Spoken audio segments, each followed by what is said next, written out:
Nobody walks out on Don Halpern, but I did, and I wasn't coming back empty-handed. My name's Ray Larkin. I'm 47 years old, and up until that day I'd spent most of my adult life believing hard work spoke for itself. I lived in Columbus, Ohio, had 2 decades in the logistics sector, and thought I finally had my shot at something big. 8 months I poured into a proposal that could overhaul routing efficiency for Halpern Global Logistics, one of the biggest players in North America. It would have saved them over $3 million a year. Didn't matter. That morning, in a conference room on the 33rd floor of their downtown Chicago headquarters, I got demolished in front of 32 people, all suits, all senior, all watching. Don Halpern, the man himself, held my pitch between 2 fingers like it was a cocktail napkin with gum stuck to it. He didn't even look at it. "This is embarrassing," he said. Then he tore it in half and let it flutter onto the table. "You're not cut out for high-stakes operations, Ray."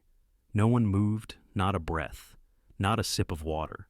They just watched me sit there like a fool, like I'd shown up to a black tie gala in overalls.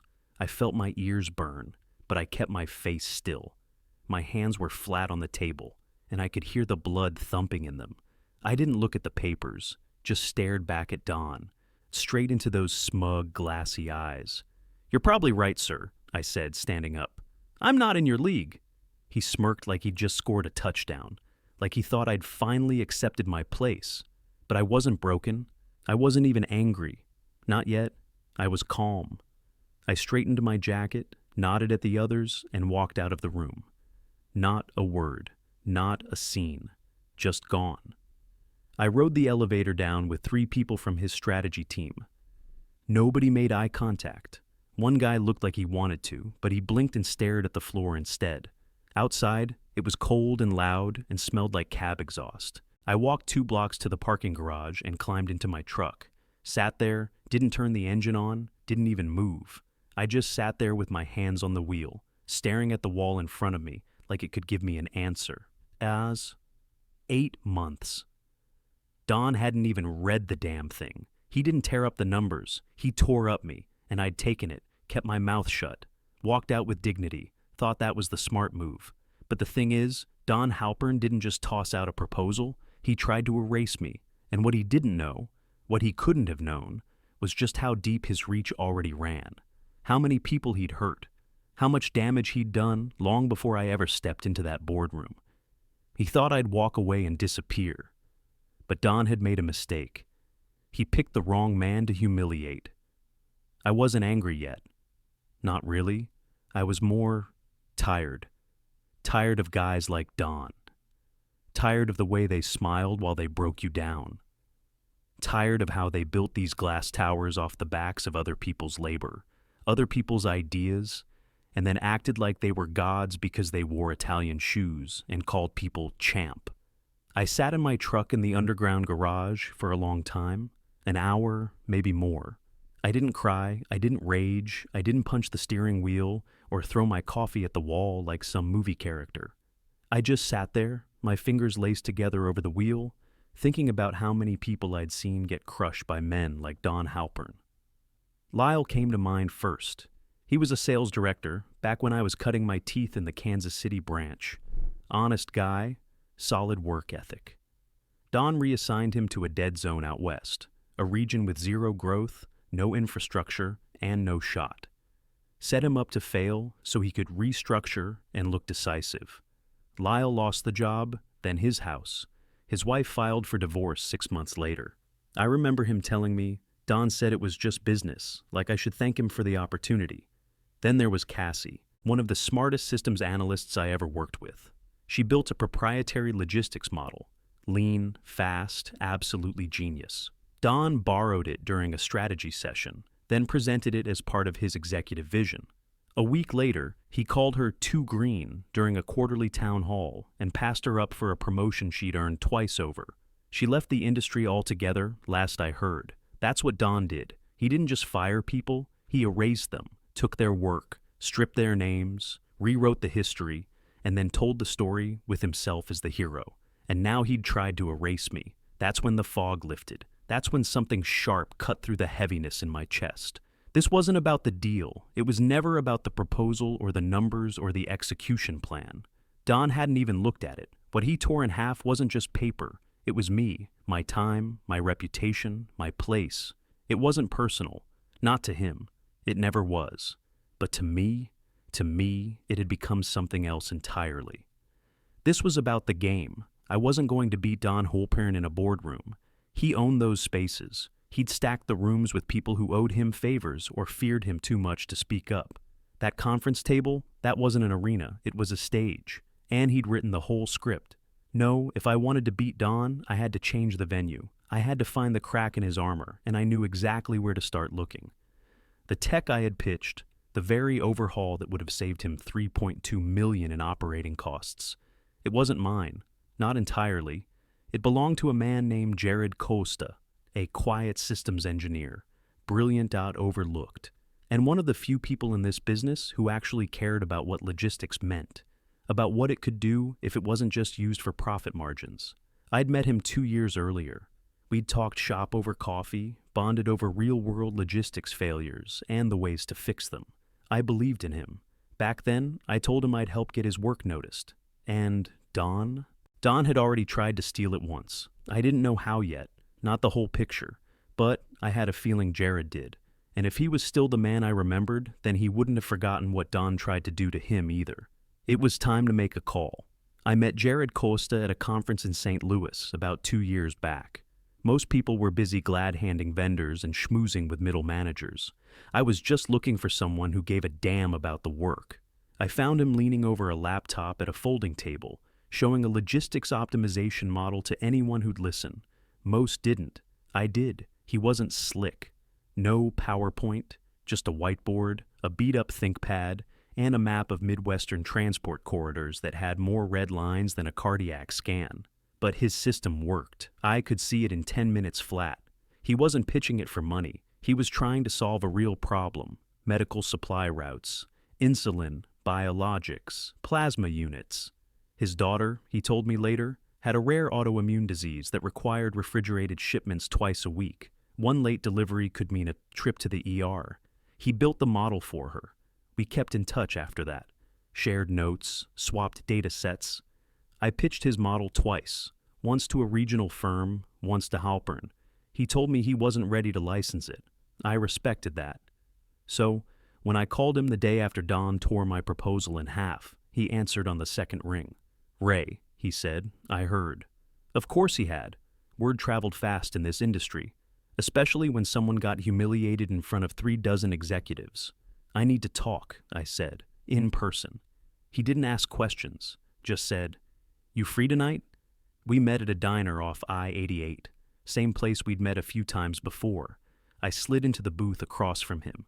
He looked tired, worn, older than the last time I saw him. His coffee was half gone before I even ordered. "I pitched the model," I told him. "Your model. I tried to give you credit in the deck. I told them you weren't ready to sell, but I still believed in it, thought it could help." He nodded. "I figured you might. I'm not mad." I took a breath. Don Halpern shredded it, called it embarrassing, told me I wasn't cut out for high-stakes ops. Jared didn't flinch. He just stared at the coffee like it might tell him something. "Not surprised," he said. Then he leaned back and rubbed his eyes. "He came at me 6 months ago," he said. "Wanted to license the tech under a special advisory agreement. No details, just a handshake deal and a bunch of vague promises about exposure and scale. I didn't say anything. Then he offered me a fake job," Jared went on. "VP of Systems Innovation, total fiction. No staff, no budget, no authority, but full IP control. I'd have to hand over the source code. Forever." "And you didn't?" He shook his head. "I got close. He made it sound like if I didn't, I'd run into regulatory snags, FDA compliance stuff, HIPAA audits, things that could stall my daughter's treatment pipeline. He didn't say it outright. He didn't have to." "Jesus, yeah?" We sat in silence for a while. Then I said, "He's done this to people before. Not just you, not just me." Jared looked up. "You want to go after him? Not just stop him, expose him, flip the table, show the world who he really is." Jared sat with that for a long moment, then he nodded once. "What do you need from me?" Everything, I said. Whatever he sent you. Emails, contracts, texts, any version of the model. I need to rebuild the timeline. I need facts. He didn't even blink. I'll pull the files tonight, he said. I looked at him across the booth, this quiet, tired guy with the weight of his daughter's life on his shoulders. And I realized something. Don thought he'd buried every bad story under money and NDAs and legal tricks. But ghosts don't stay buried, and Jared wasn't the only one with a story. The first person I called was Trevor Price. Trevor used to be a senior VP under Don, one of the only ones who ever dared question his numbers during earnings calls. Smart guy, sharp as hell. He got labeled insubordinate after pointing out discrepancies in a regional growth report that Don had personally signed off on. A week later, he was gone. Restructuring, they said, but everyone knew. He picked up on the second ring. Ray, been a while. I've got something you're going to want to hear. 2 hours later, we were sitting in his home office in Evanston, door locked, blinds drawn. I laid it all out. What Don did to me, to Jared, to Cassie and Lyle. Trevor didn't flinch. He reached into a cabinet, pulled out a slim hard drive. I still have copies, he said. Financials, memos, revisions. Don made to our projected numbers. All the stuff that got buried. My heart jumped. You kept it? I may be a lot of things, he said, but I'm not an idiot. Next was Aaron Barnes, a journalist who once tried to blow Don out of the water with a story on falsified contracts and backdoor dealings. The piece had teeth until Don's legal team filed an injunction so aggressive her outlet pulled the article and put her on ice. She'd been freelance ever since. I sent her a one-line email. What if I could finish your story? She called me 20 minutes later. I've been waiting 3 years, she said. Tell me what you've got. I told her everything. Jared's model, Don's intimidation, my pitch, the meeting, the files Trevor still had. She was quiet for a moment, then, I want to help, but we'll need hard evidence, something irrefutable. We're working on it. By we, I meant the next piece of the puzzle, Miles Kim. Miles was a software architect who built a dispatch algorithm 2 years ago that revolutionized cross-regional delivery coordination. Don had commissioned it, then stripped his name from the patent filing. Miles got a severance check and a signed NDA, but I knew Miles, and I knew he never stopped keeping logs. He met me at a park bench in Oak Brook, wearing a hoodie pulled over his head like a guy about to hand off a flash drive in a spy movie. He didn't smile. I'll give you what I have, he said, but I'm not looking to get blacklisted. You won't, I told him. This isn't about making noise. It's about ending him for good. That was almost true. We were still missing one thing. Then Trevor said something I hadn't considered. We were sitting in his office again, sorting files, when he looked up and said, You know who really hates him? Who? Hannah. His wife? Trevor nodded. She's been trapped in that marriage for years. Quiet. Polished. But I heard her once, during a board retreat, told someone she wishes she could disappear. I'm telling you, she hates him more than any of us. She just can't say it out loud. I didn't love the idea. Involving family, messy, dangerous. But if she knew anything, if she had proof, then this could be the break we needed. I made a donation to her foundation, just a few thousand, enough to catch her attention. 3 days later, she agreed to meet. Private room at a small art gallery in River North. She looked tired, like someone who had learned how to smile through pain. But when I explained what we were doing, when I told her we weren't just trying to block a deal, but to bring everything into the light, her expression changed. You don't know what he's capable of, she said quietly. He doesn't just ruin people, he breaks them. Then, almost as an afterthought, she pulled a small velvet pouch from her bag and handed it to me. Don's been paranoid lately, always talking in his office, thinking the doors are soundproof. I started keeping one of these nearby, just in case. Inside the pouch was a slim digital recorder. I didn't even know if it caught anything, she added. But maybe it helps. I took it with shaking hands. Pressed play right there. Don's voice came through, clear as day. What he said made my stomach turn. We didn't just have stories anymore. We had evidence. The first move had to look like surrender. Jared played it perfectly. called Don's assistant and asked to reschedule the conversation he'd backed out of months ago. Said he'd been reconsidering, that he was tired of being small time, tired of struggling. Don jumped at it, probably figured he'd finally broken him. They scheduled a private sit-down for the following Thursday, corner office, no paper trail. Think he suspects anything? I asked as we planned the night before. Jared shook his head. He wants to win too badly. Guys like Don only see what they want. Aaron and I worked around the clock in the meantime. Every scrap of evidence we had, Trevor's internal docs, Hannah's audio, Miles's development logs, we organized, time-stamped, and triple-backed up.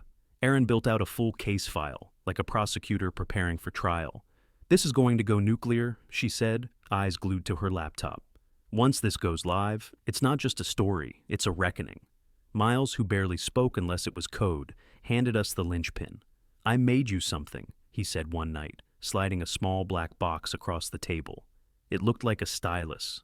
Sleek, brushed metal, discreet. It records everything, he said. Crystal clear, saves locally and remotely. One push at the top, and it's on. Jared turned it over in his hand, eyebrows raised. You serious? I don't build toys, Miles replied. That pen was going into the room with Don. Thursday morning, I sat across the street from Halpern HQ in a greasy diner with burnt coffee and a clear view of the front entrance. Jared walked in at exactly 10 a.m., cool as a man on his way to lunch. He wore a navy blazer and a blank expression. The pen was in his breast pocket. He didn't look back. I watched him step into the elevator through the glass and disappear behind the brass-paneled doors. Then I just waited. 3 hours. I barely moved. I went through 2 mugs of sludge and half a plate of untouched hash browns. At one point, I found myself gripping the edge of the table so hard my knuckles ached. What if it didn't work? What if Don smelled the setup? What if Jared froze? But just after 1 p.m., he walked back out the front doors, straightened his cuffs like he'd just signed a contract, and crossed the street toward me. He opened the diner door and sat across from me, silent. You okay? I asked. He nodded once. Then he reached into his pocket, pulled out the pen, and placed it on the table. We got it, he said. He didn't smile. He didn't need to. I picked it up like it was made of glass. You sure? Jared leaned in, his voice low. He bragged, laughed, called me a naive little software guy, told me how he was going to patent the tech under a shell company, then license it to his own firm for a premium. Said you were another idiot who didn't understand the game. I sat back in the booth, the weight of it all hitting me at once. And there's more, he added. He admitted to blocking you from jobs, said you made him look bad. He said, and I quote, I made a few calls to make sure Ray couldn't show his face in this town again. I blinked. He hadn't just stolen. He'd sabotaged me. I didn't even know how long it had been going on. Just that every door that slammed in my face this past year suddenly made perfect gut-wrenching sense. We transferred the audio to Erin, who sent it to 3 encrypted locations and flagged the highlights. She listened to the whole thing twice and looked at me like she was staring at live ammunition. This isn't just ego or bullying, she said. This is fraud. This is premeditated corporate theft. If we can verify the patent path he mentioned, he's done. I turned to Jared. You sure you're ready for this? He didn't even blink. He tried to leverage my daughter's health against me. There's no coming back from that. I nodded, gripping the pen again, just to feel it in my hand. We had everything. Now, we just had to pull the trigger. We met in a rented motel room off the interstate, the kind with stiff curtains, a humming wall unit, and a single sad chair bolted to the floor. We needed somewhere quiet, private, cheap, untraceable. The air smelled like lemon cleaner and regret. Erin set up her laptop on the chip dresser, connected the stylus recorder, and hit play. Don's voice filled the room. First came the laughing, that smug, slow drawl I'd heard too many times. Then came the bragging. Naive tech guys, he said. They always think it's about their little invention. I let them feel important, let them think they've got leverage, but if you want to win, you've got to own the infrastructure. You've got to own the rights. Jared sat next to me, jaw clenched so hard I could see the muscle ticking. Then Don dropped the bomb. I'll patent it myself, he said. Push it through a third-party firm. No names attached. By the time anyone realizes what I've done, they'll be suing a ghost. And Ray, that idiot, I've made sure he can't get hired again. All it takes is a few calls to the right people, whisper the word unreliable, and poof, gone. He laughed again, like it was a magic trick. I felt sick. Not angry, not yet. Just gutted, like someone had scooped something out of my chest and left the shell behind. He doesn't just ruin people, Aaron muttered. He builds blueprints for it. We kept listening. Men like that, Don said. They either disappear or they learn who's really in charge. When the audio stopped, no one said a word for a while. Then the door opened. Hannah walked in, wearing a gray coat and carrying nothing but her purse. She nodded at us like she belonged there, then quietly sat on the edge of the bed, arms folded, like she'd done it 1,000 times before. We replayed the recording from the beginning. She didn't speak, didn't flinch, just stared at the wall like she already knew every word. When Don said the part about my career, about disappearing, her eyes welled up. But she still didn't cry. Only after the final laugh faded did she say anything. Now you see, she said softly. He doesn't break people by accident. It's what he lives for. Jared looked over at me. Still want to do this? I nodded. Tomorrow, we bring it all. Aaron started packing up files. We'll need the cloud access, she said to Miles, who was busy copying everything to the secure server. And timestamps. This audio can't just be good. It has to be bulletproof. We'll get it there, he said. Think the SEC will take it seriously? Jared asked. Aaron answered before I could. They already are. There's been a soft investigation underway since last quarter. They just needed a spark. Jared raised his eyebrows. And this? This is napalm. We worked late into the night, cross-referenced every document, filed every version of Jared's source code, outlined a timeline that tied everything together. From the pitch I gave to the internal memos Trevor provided to Don's own words on the recording. Hannah handed over more recordings, conversations from their kitchen, drunken phone calls, all of it dated, labeled, and now safely off-site. When we were finally done, I stepped outside and stood in the parking lot. It was cold, but I didn't care. I stared up at the motel sign, buzzing half-lit, and realized something strange. I wasn't tired anymore. I wasn't even scared. I was ready. Because Don Halpern didn't just burn bridges, he burned people.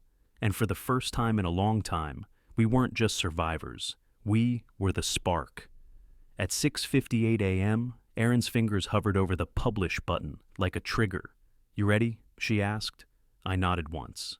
At 7 a.m., sharp, her expose went live on FreightCor Weekly, the most read trade site in the logistics industry. The headline was brutal, simple, and backed by receipts. Exclusive, CEO tied to fraud, sabotage, and IP theft. New evidence emerges. It took 13 minutes for it to hit the major business feeds. Bloomberg picked it up first. Then Reuters. Then a dozen LinkedIn pundits with supply chain visionary in their bios started chiming in like they had always suspected something was off about Don Halpern. They hadn't. But that didn't matter.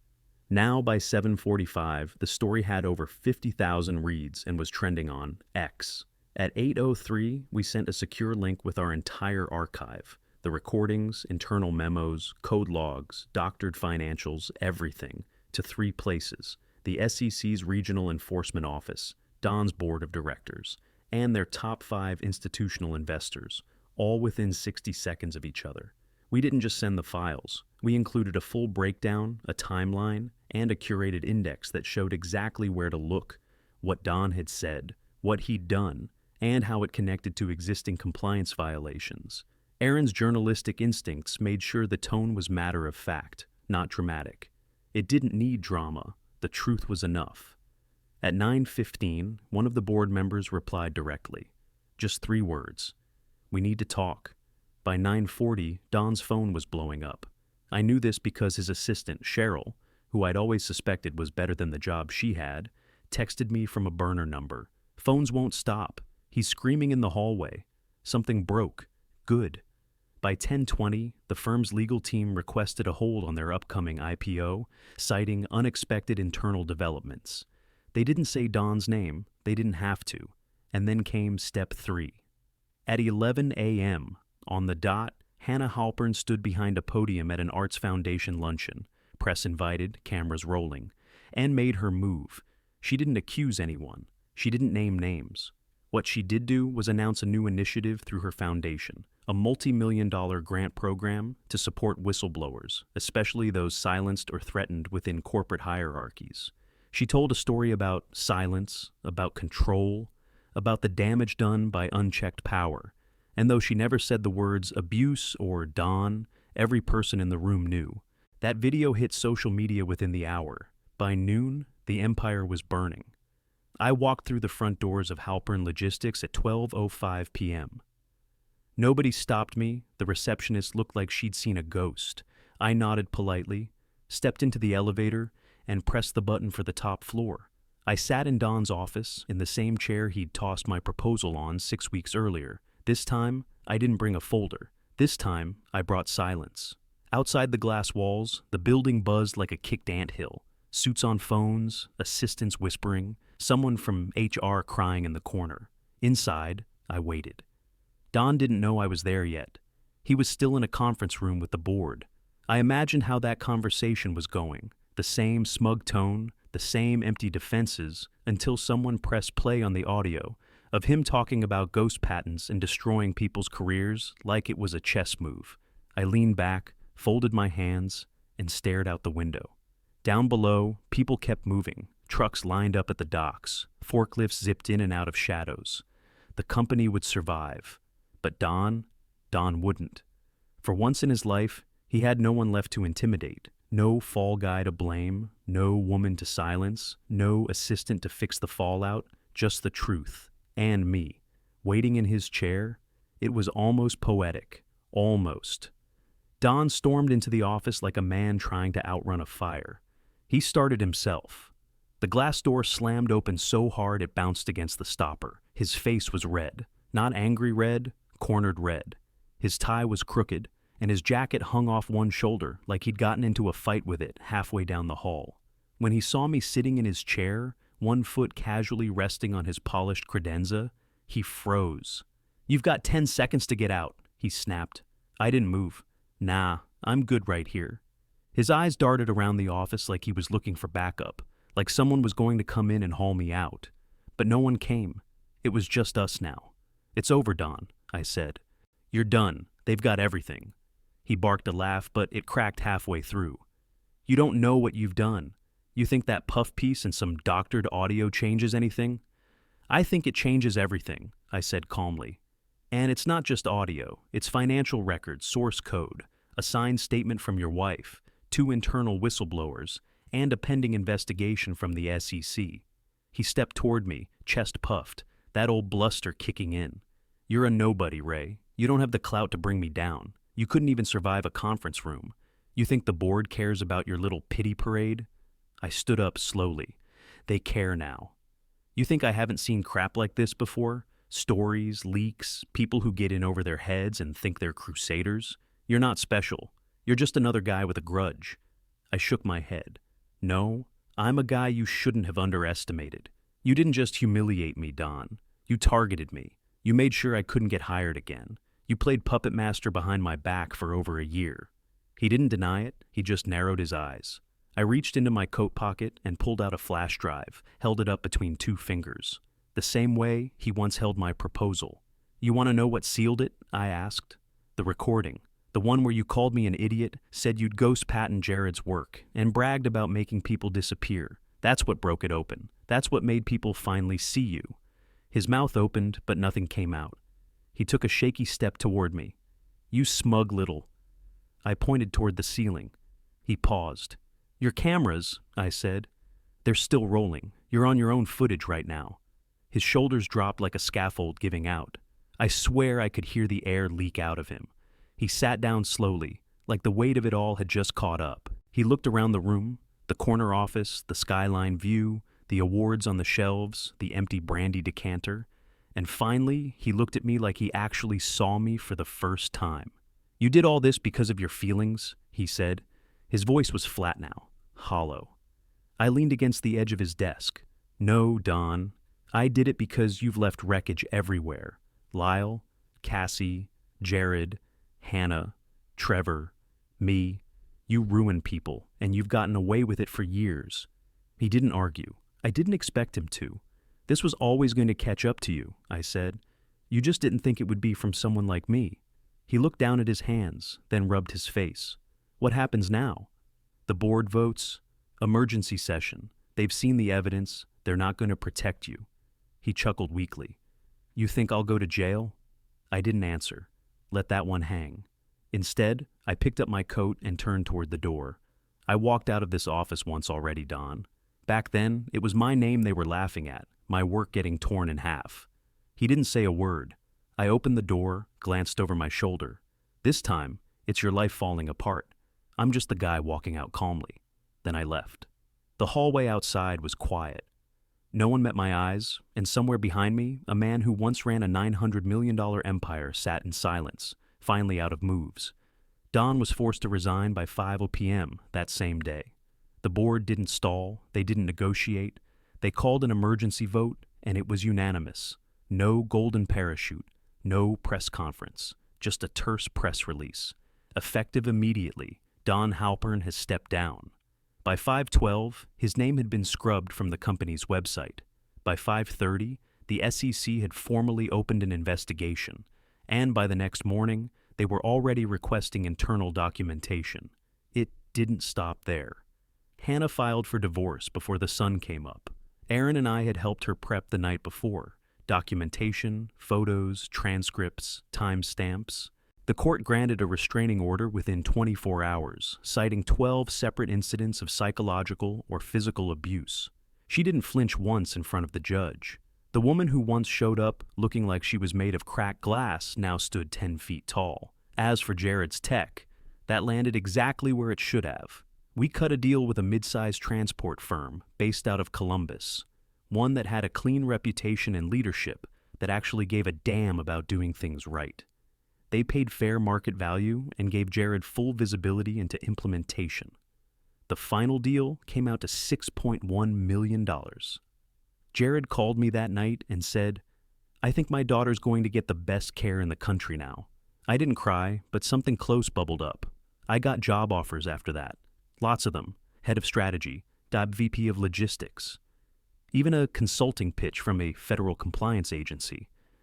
One of them offered to fly me out to DC first class just to pick my brain. I turned them all down. I didn't want a job. I wanted purpose. So Jared and I started our own firm, Pivot Integrity Group. Small office, no suits, decent coffee. Our mission? Help creators protect their work. Help good people spot bad contracts. Help the next Cassie or Miles or Jared before someone like Don gets to them first. We had 2 clients the first month. 12 by month 3. By 6 months in, we were turning people away. That's when Hannah reached out. I want in, she said, not just with money. I've got contacts, networks, people who trust me. She wasn't wrong. Between her foundation connections and the quiet power she'd always kept under wraps, she opened doors we didn't even know existed. Within a year, we were helping build whistleblower frameworks inside corporate compliance teams. We weren't just reacting anymore. We were changing things. One afternoon, an envelope showed up at the office. No return address. Inside was a single sheet of paper. Typed, I underestimated you. No name, no signature. But we knew. That was all Don ever sent. No apology. No threats. Just 5 words that probably hurt him more than any lawsuit or article ever could. I never wrote back. Last I heard, he was teaching part-time at a community college business program in Kentucky. Guest lectures on strategic operations and navigating public scrutiny. A man who once ran a $900 million company, now grading freshman essays about supply chain disruptions. Funny how things play out. People think revenge is fire, something hot, loud, explosive. But this was quiet, clean, and permanent. I think that's the part Don never understood. The real damage doesn't come from someone yelling at you across a table. It comes from the silence after you leave, from the people who stop answering your calls, from the nameplate being taken off your door, from the world deciding it's done with you. He broke people for years. All we did was show the world the truth, and finally, that was enough.